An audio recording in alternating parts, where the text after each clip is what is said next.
অনেকে বলেন খিরসাপাত আম আর হিমসাগর আম এক, কিন্তু আপনি কি জানেন খিরসাপাত আম হচ্ছে চাঁপাইনবাবগঞ্জের জিআই পণ্য, অর্থাৎ বাংলাদেশের জিআই পণ্য, এবং হিমসাগর আম হচ্ছে ভারতের পশ্চিমবঙ্গের জিআই পণ্য। খিরসাপাত আম এবং হিমসাগর আম মূল্যের দিক দিয়ে একই হলেও খিরসাপাত আমের মিষ্টতার পরিমাণ অনেকটাই বেশি। খিরসাপাত আম এবং হিমসাগর আম দেখতে কিছুটা একই রকম হওয়ায় আমরা অনেকে এটাকে চিনতে ভুল করি।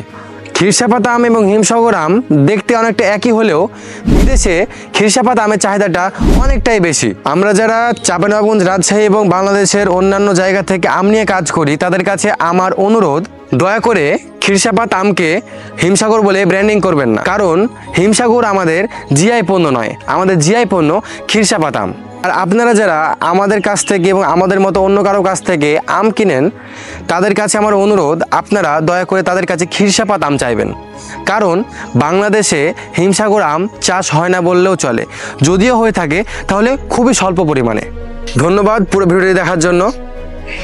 এরকম আরও অনেক ভিডিও পেতে এবং আম সম্পর্কে আরও তথ্য জানতে, আরও কিছু জানার থাকলে আমাদের এই পোস্টে কমেন্ট করুন এবং ম্যাঙ্গো ভাইয়া পেজে লাইক ফলো দিয়ে পাশে থাকুন। ধন্যবাদ। আসসালামু আলাইকুম।